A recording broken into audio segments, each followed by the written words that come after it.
Bonjour les amis, alors on est lundi, il nous reste à lire deux passages de Saint Jean qui sont assez corrélés à la Passion. Ouais. Bon, ça tombe bien, on va pouvoir les comparer avec Luc qu'on a lu hier et avant-hier. Donc aujourd'hui nous allons lire le chapitre 20, les versets 1 à 10. Le premier jour de la semaine, à l'aube, alors qu'il faisait encore sombre, Marie de Magdala se rend au tombeau et voit que la pierre a été enlevée du tombeau. Elle court, rejoint Simon-Pierre et l'autre disciple, celui que Jésus aimait, et elle leur dit « On a enlevé du tombeau le Seigneur, et nous ne savons pas où on l'a mis. » Alors Pierre sortit, ainsi que l'autre disciple, et ils allèrent au tombeau. Ils couraient tous les deux ensemble, mais l'autre disciple courut plus vite que Pierre. Il arriva le premier au tombeau. Il se penche, il voit les bandelettes qui étaient posées là, mais toutefois, il n'entra pas. Arrive à son tour Simon-Pierre, qui le suivait. Il entre dans le tombeau, il considère les bandelettes posées là et le linge qui avait recouvert la tête. Celui-ci n'avait pas été déposé avec les bandelettes, mais il était roulé à part dans un autre endroit. C'est alors que l'autre disciple, celui qui était arrivé le premier, entra à son tour dans le tombeau. Il vit et il crut. En effet, il n'avait pas encore compris l'écriture selon laquelle Jésus devait se relever d'entre les morts. Après quoi les disciples s'en retournèrent chez eux.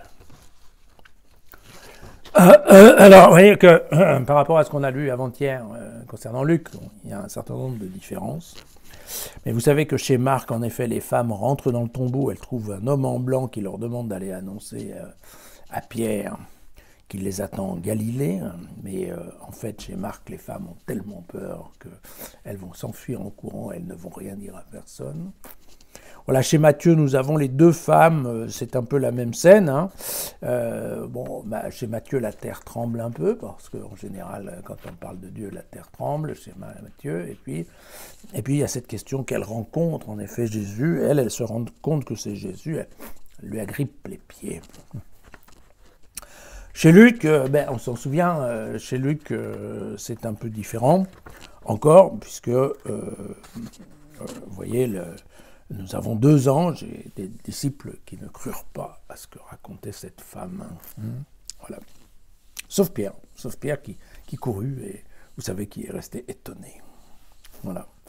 Alors chez Jean, nous assistons un peu à un théâtre d'ombre parce que vous savez, il est certain que Marie-Madeleine n'a pas pu aller toute seule de nuit au tombeau.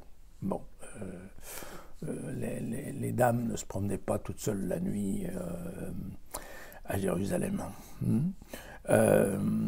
Par contre, elle voit quelque chose qui cloche tout de suite, c'est l'histoire de la porte ouverte, et elle rentre même pas, elle cherche même pas à comprendre. Elle a déjà déduit qu'on avait enlevé le corps, alors que si ça se trouve, elle n'en sait rigoureusement rien. Et donc elle court voir, et elle court parce que là, évidemment,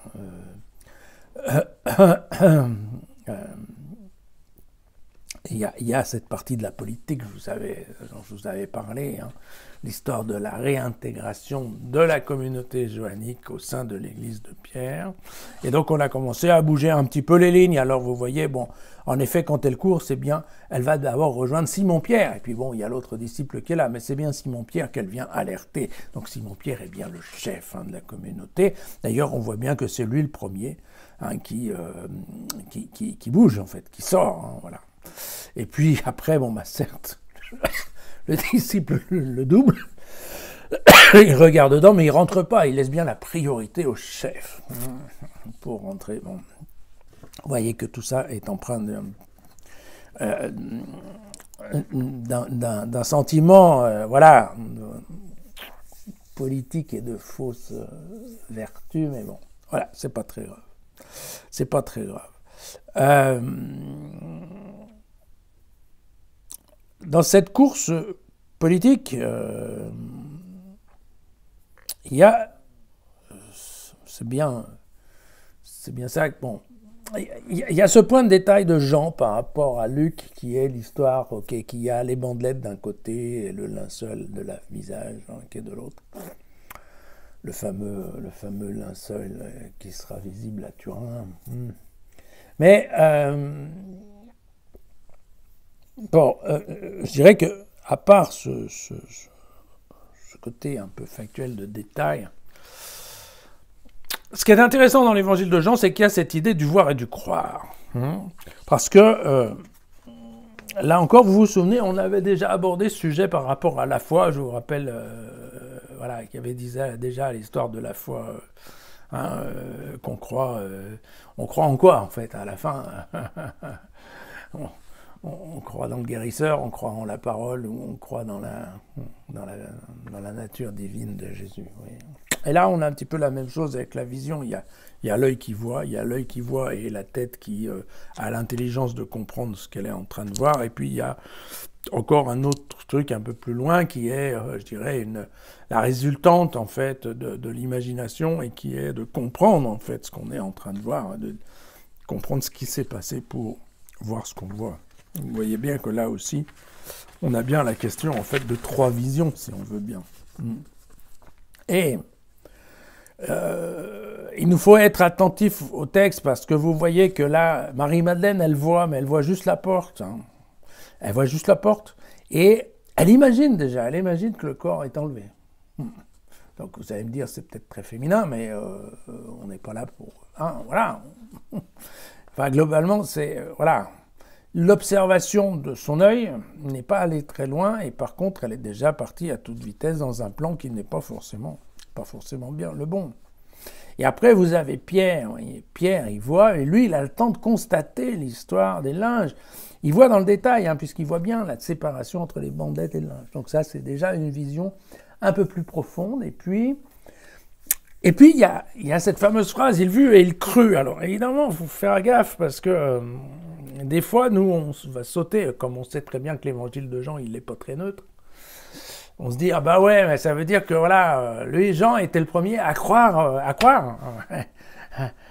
dans la résurrection. C'est pas du tout ce qui est écrit là. C'est pas du tout ce qui est écrit là. Qu'est-ce qu'il a cru? Il a cru qu'il se passait en effet quelque chose. Jean, en tout cas le disciple bien-aimé, il comprend assez vite ce qui a pu se passer. Pourquoi? Parce qu'il a l'habitude, qu'il connaît bien Jésus, et surtout il a vécu Lazare. Et que donc, ayant vécu Lazare, il sait bien le problème des liens. Vous vous souvenez que Jésus dit, aidez-le à se défaire de ses liens. Un homme tout seul qui ressuscite n'arrive pas à se défaire tout seul de ses liens. Il est vraiment ficelé comme un saucisson, et il n'y arrive pas à se défaire.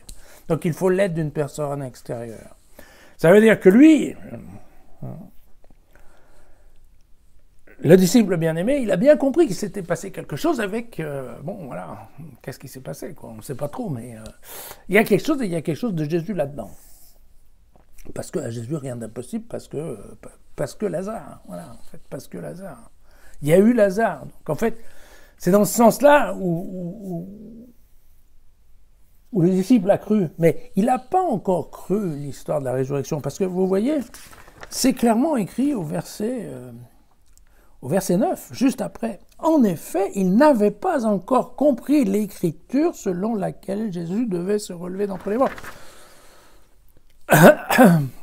Encore une fois, de la même façon que nous avons vu que Luc utilisait un vocabulaire très délicat, pondéré, ben là, vous avez en effet un texte de Jean qui laisse entendre que, à ce niveau-là, le disciple bien-aimé, lui, il a pu tout à fait comprendre que quelqu'un est venu et a emmené Jésus.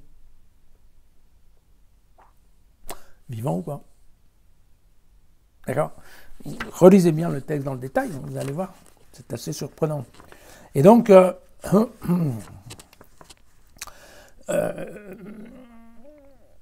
ça va un peu plus loin, parce qu'évidemment, le disciple, il sait aussi que... oui, c'est ça.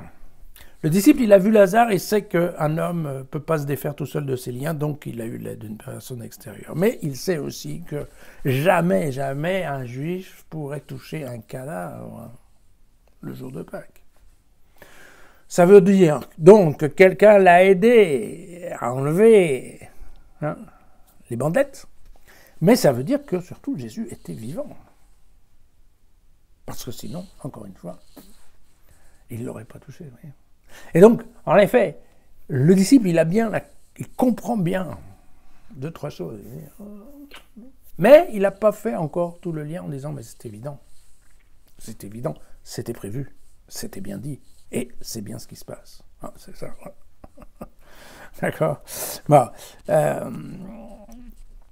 voilà, donc il comprend bien que c'est pas la version de Marie-Madeleine, hein, voilà. Il comprend que c'est pas aussi simple que ça. Il comprend que Jésus est en vie, voilà, mais encore une fois, on voit bien que les deux témoins rentrent chez eux, et le fait qu'ils rentrent chez eux sans exploser de joie, sans hurler, sans appeler les autres, ça c'est vraiment bizarre, hein, qu'ils ne soient pas en train d'appeler tous les disciples en disant venez, venez voir. Ça veut dire quoi? Ça veut dire qu'en fait ils n'ont pas vraiment encore compris. Voilà. Et je t'avais dit, chez les gens, quand les gens ne comprennent pas, ils rentrent chez eux. Voilà. C'est exactement le cas.